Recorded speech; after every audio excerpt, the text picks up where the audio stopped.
Chapter 16. There are so many different ways things could end. Myself, Ryoko, and Matsuda have decided to leave Hope's Peak Academy. Currently, we are waiting in the airport lobby. Together, we'll board a plane and plan to go to the land of freedom, the United States of America. Now that I say it, I finally realized something. Seeing as I'm with Matsuda-kun, I'm still in my world. I didn't need to stay at Hope's Peak Academy. That's why it doesn't sound like such an unreasonable story. However, if you're worried about my crummy story continuing, then please tell someone else about it. We're busy. After we go to America, we'll be working in cornfields to develop a new kind of corn. Then afterwards, we'll be going to NASA in order to move our base of operations to the moon. Hey, Matsuda-kun, I say as I eye the seat next to me. Matsuda-kun is busy doing something like rice planting under his sheets. Are you sure you can plant corn now? Maybe it's still a bit too early. I said, and then he replied, fuck off. I'm burying the Cyberman right now. Oh my god, are you serious? Are you serious right now, the Dragon Ball Z reference? As he quickly planted the seeds. It's no good, Matsuda-kun. Nappa said that Cybermen don't grow unless there's enough nutrition in the soil. I said, but Matsuda-kun didn't listen as he thump, thump, thump, thump, thump. I opened my eyes. I slowly rose up and looked around. Beige-colored carpet, a small vanity, and an empty bookshelf. Everywhere else I looked, there were notes saying, this is my room. Seeing as I put all this effort into putting up these notes, I can only assume this is my room. I let out a breath and calmed myself. I didn't have time for this. Thump, thump, thump, thump. Someone was pounding at the door to my room. I'm coming. Wait a moment. Thump, thump, thump, thump, ka-thump, ka-thump. Honestly, they've never heard of patience. The knocks became more rhythmic and annoying. I crawled off my bed. I noticed I had been wearing my shoes while I was sleeping. Calm down, calm down, I thought as I ripped off my shoes. It was way too late for this. I grabbed my notebook from my bedside table and rushed over to the door. Who is it? I took out the key and cautiously opened the door slightly. Yahoo! I spotted through the gap a girl with blonde hair wearing flashy makeup. Ooh, ah! Surprised, I unintentionally stepped back. Hey, are you always sleeping? You know it's already noon, right? You're like Pico's counterpart. Utsuki and Pico are well-known openly gay talents in Japan. Oh god. Huh? No wait, I mean Usugi. Anyway, you sleep too much. That's why you're having trouble keeping up with what I'm saying. Somehow she managed to keep this conversation going by herself. Just who was this girl? I opened my notebook. Oh dear, you forgot me? Fine, I'll tell you myself. I'm Junko Enoshima-chan. Super high school level fashion girl. Junko Enoshima! Junko Enoshima. I looked through my notebook for any memories of her. Quickly, an alarm started to ring out in my head. She was the egotistical, self-proclaimed murderer, the only girl I was supposed to ever have anything to do under any circumstances. Go away! I shouted as I tried to close the door, but like one of those annoying salesmen, she slammed her foot in the door, stopping it from being closed. What's all this? Don't tell me you're escaping. Hang on. What will you do if you hurt my feelings? It's fine, just go away! With every ounce of strength I possessed, I desperately tried to close the door. I couldn't get it any closer to shutting.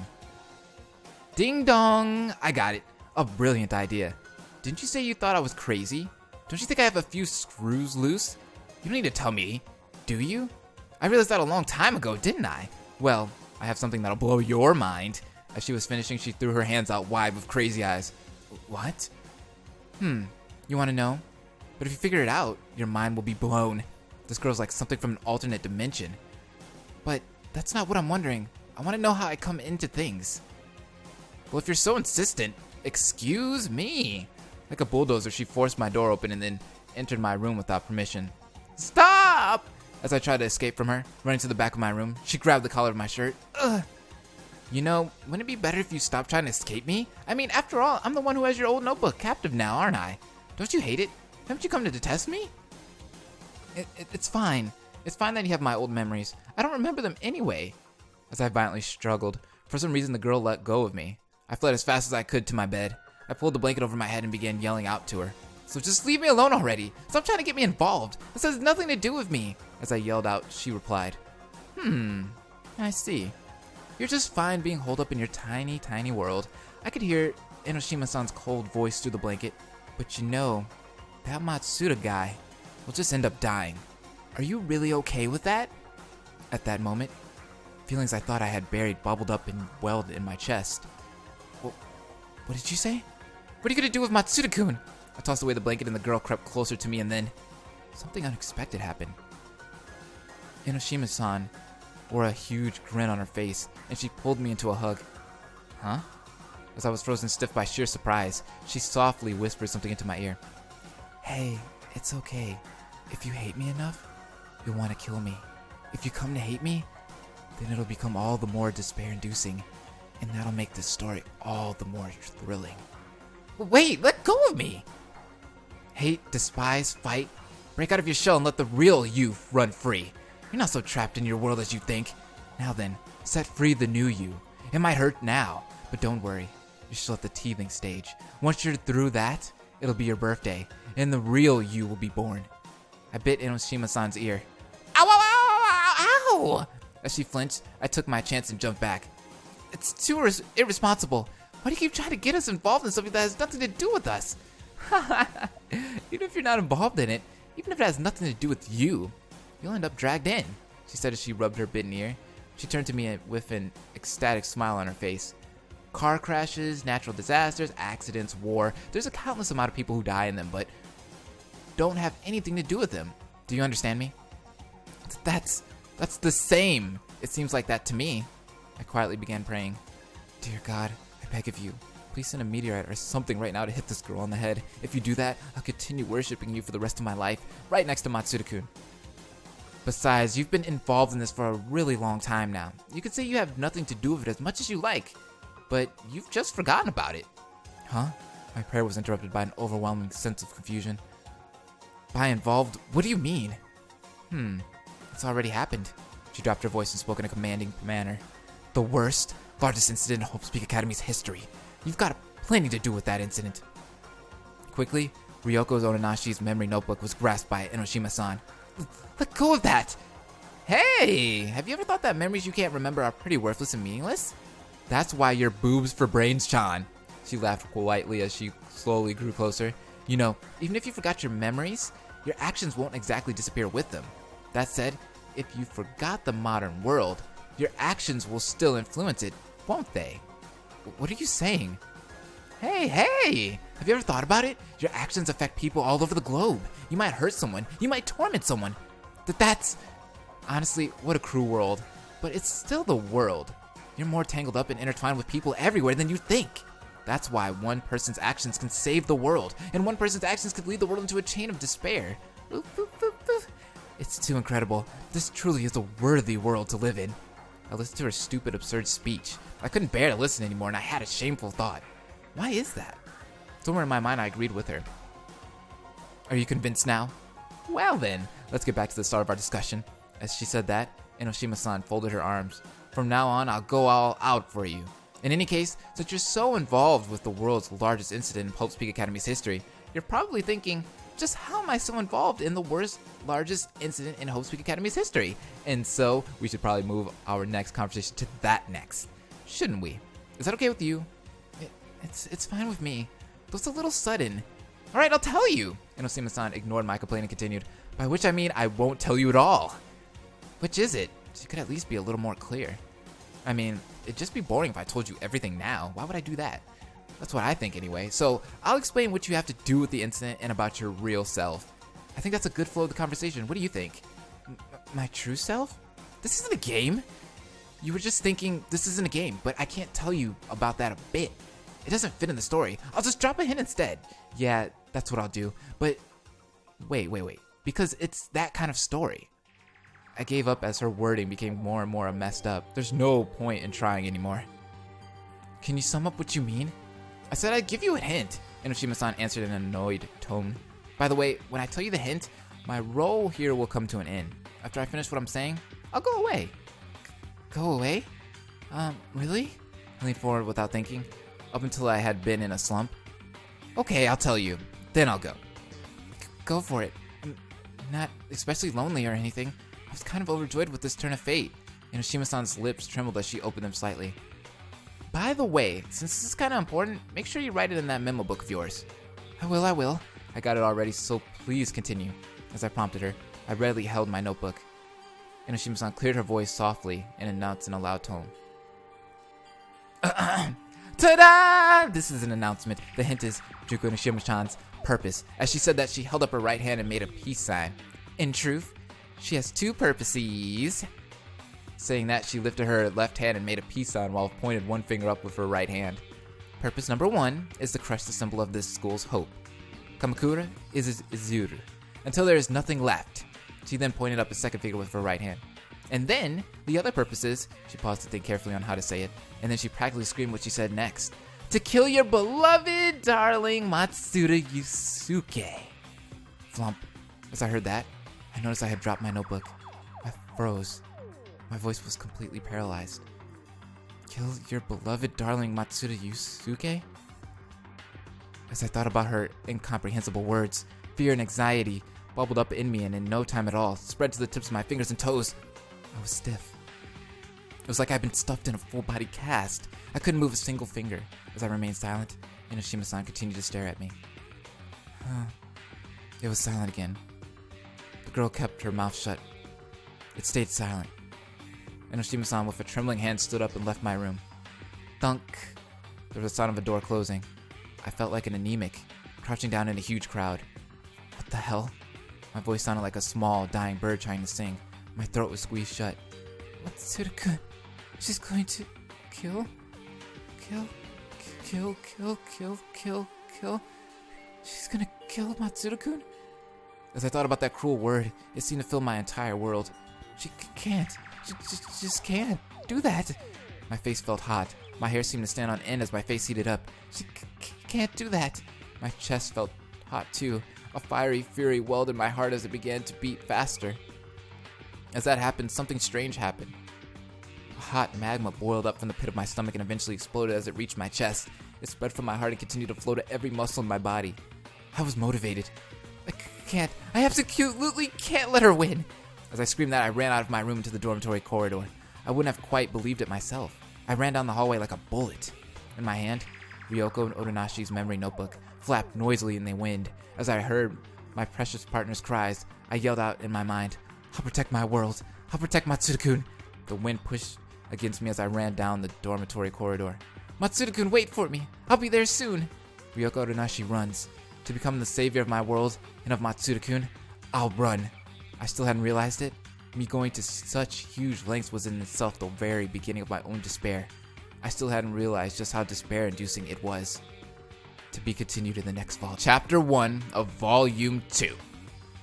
Yasuke-kun. What is it? Hey, Yasuke-kun. I said, what is it? Why are you angry? Are you for real? Because I spent my entire day trying to find a criminal.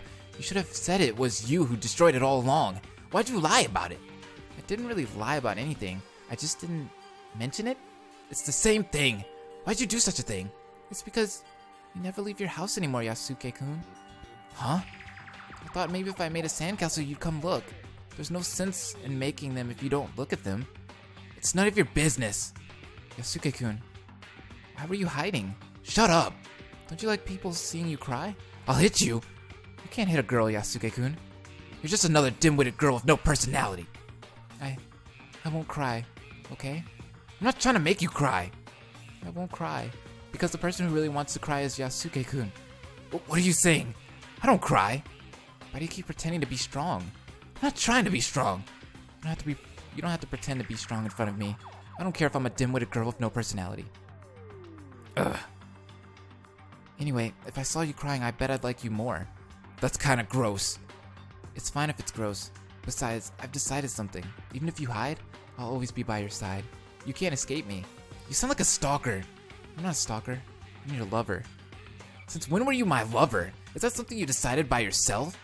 Hey, since we're lovers, I'll be with you when you're sad. I'm not really sad. There you go, pretending to be strong again. I'm not pretending to be strong. I'm just not sad. Yasuke-kun.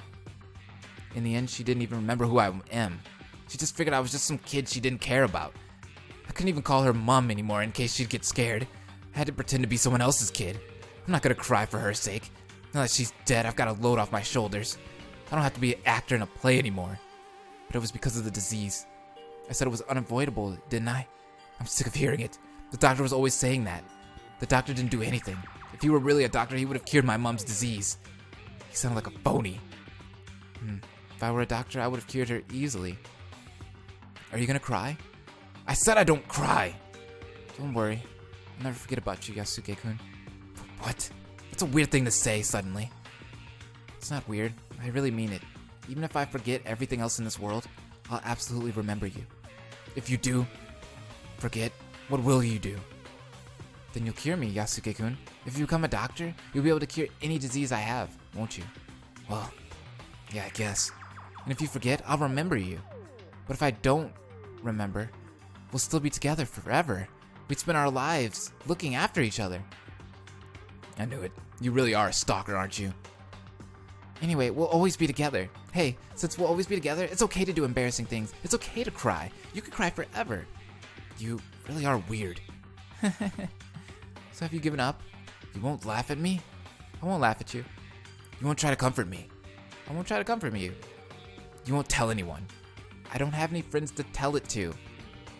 I don't have any friends either, or any family.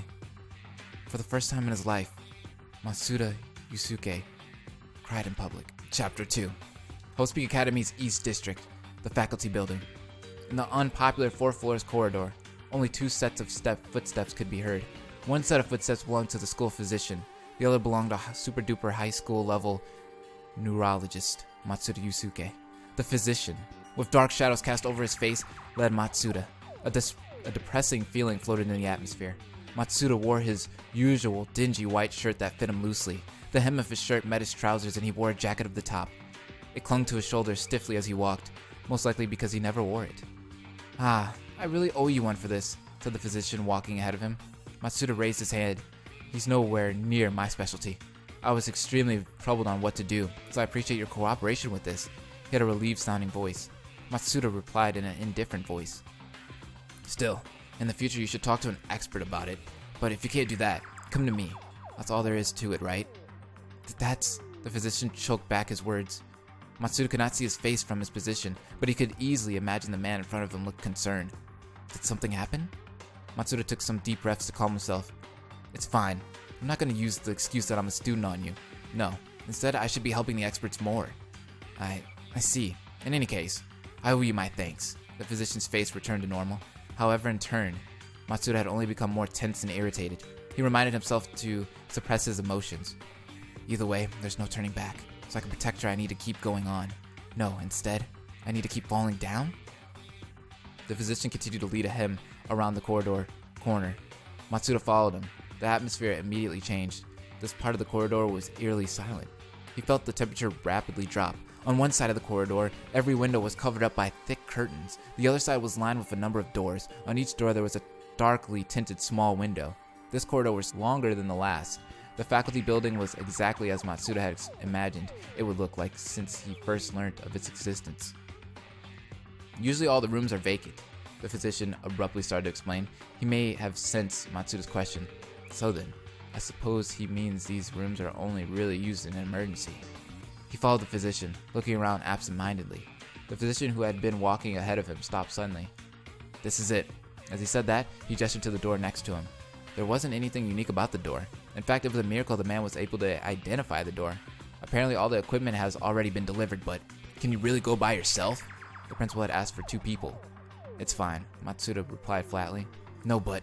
The physician hesitated. Matsuda had rendered his argument useless. The principal and the steering committee have given me full access. In their absence, they have left it to me. Besides, it would make no difference if 2 people went. Actually, it would probably affect the subject in a bad way. So I ask of you to please leave the rest to me. The physician looked subdued. He quickly gave up and nodded, not bothering to argue anymore. I see. Well then, I'll leave it to you. The physician turned away from Matsuda and walked around the corner into the depths of the corridor. After Matsuda watched the man walk away, he turned his gaze to the door in front of him. He slowly opened the door. Behind it was a dimly lit, wide space. The first thing he noticed was the room was filled to the brim with various electronic devices. This place had more high-tech equipment than the school's humble school hospital or the research facility. Well, that's Hope Peak Academy for you. That was the impression the room before him gave Matsuda. However, he felt tense as he stepped foot into the room. The fluorescent lights over him seemed to be unreliable in comparison to the ones used in the classrooms. The window on the back wall was also covered in a thick, hanging curtain. The overall lighting of the room was quite dark. Due to that, the light emitted from the electronic devices stood out more. In the center of the room was a bed, surrounded by shining lights. Matsuda's line of sight drifted towards the figure on the bed. There was a man sleeping. He slowly walked to the side of the bed closest to him and looked down at the man. He had shallow facial features and a pure and honest face, as if he were a swordsman out of a movie based on feudal Japan. But something caught his eye more. There was a bandage wrapped several times over a painfully looking wound on his head. Matsuda knew who he was. The man's name was Marasame Soshun, in the top position at the student council. He was the super high school level student council president. He was also one of the survivors of the worst, largest incident in Hope's Peak Academy's history. As if examining, Matsuda turned his gaze to the man. The man lying on his back had his eyes firmly open. Although they saw nothing, they stared straight up at the ceiling without moving, without blinking. It's been a while. Matsuda tried calling out, but there was no response. He picked up the medical records next to the bed. He had already been told what was written there beforehand, more or less. Marasame Soshun was involved in the worst, largest incident in Hope's Peak Academy's history, during which he suffered serious head trauma. Fortunately, he escaped any life-threatening injuries. He was supposedly able to recover, however, for several days to even after several weeks, he was still not responsive at all. The reason as to why remains unknown. As Matsuda returned the medical record to the bedside table, he tried raising his voice again. Do you know who I am? I'm Matsuda Yusuke, from your class. I'm the super high school level neurologist they were talking about. We've met several times before. As he expected, there was no response. Matsuda continued to prompt him. So, why do you think I'm here? As he sat down, he looked at Marasume's face. He stared intently, searching for any hint of a reaction. I was asked by the school headmaster and members of the steering committee. I said I wanted to help your recovery, even though I said I wanted to hear about what happened. They wouldn't tell me anything. In fact, they did the opposite. In order to cover it up, it seems they want to hear the full story from you. Matsuda paused and emphasized the words that followed. Well, that's supposedly their intentions. As always, Marasume didn't respond, but Matsuda continued anyway. If you ask me, they don't like that you came back. That's why they sent me. So, even if I do everything I possibly can, you can't stay. So, I don't really care either way. Having you gone will probably work out for the best for them. But what if you don't disappear? If you do come back, that's really screw over their plans, won't it? When that happens, I wonder what they'll do. Once they get the story out of you, they'd be under a lot of pressure. As Matsuda explained the circumstances, he picked up Marasume's right hand. After lifting it up, he soon released it. However, the man's hand showed no sign of strength and dropped straight back onto the bed. But I don't really know about that either. They're trying to hide and abandon the student council president because there's a criminal behind the incident, isn't there? Matsuda leaned forward. Their faces were almost touching. He looked deeply into Marasume's unseeing eyes. So what do you think? Do you know the culprit? You need to tell me. Why are they protecting them? As always, there was no reply, whether from his expression or from his eyes. There wasn't a hint of recognition. It really is useless. Matsuda shook his head, looking frustrated. Well, it's just the examination that was the failure. He muttered grumpily as he scratched his head. Oh, that's right. He suddenly remembered something. He then asked in a tone feigning casualness. By any chance, do you know anyone by the name of Juko Enoshima? Marasume twitched slightly and his eyes moved. Matsuda's expression turned to a glare quickly. Marasume turned directly towards him, seeing that Matsuda's reaction was surprisingly quite calm. I knew it. He couldn't help but feel discouraged. It would be better if he were still unconscious, but not surprisingly, he wasn't. Though that was also to be expected. Matsuda had prepared for it a long time ago. He had no choice but to fall down from here, like a fate that had been doomed since the very start. He was cursed to an unchangeable destiny. He knew he couldn't stop it, no matter what he did. The ground he was firmly walking on now had collapsed. As he fell to the bottom of the deep abyss, and he could taste it in his mouth. It was just a metaphor, but it was also quite real. Even as he fell, Matsuda knew exactly what was happening. Hope will never die!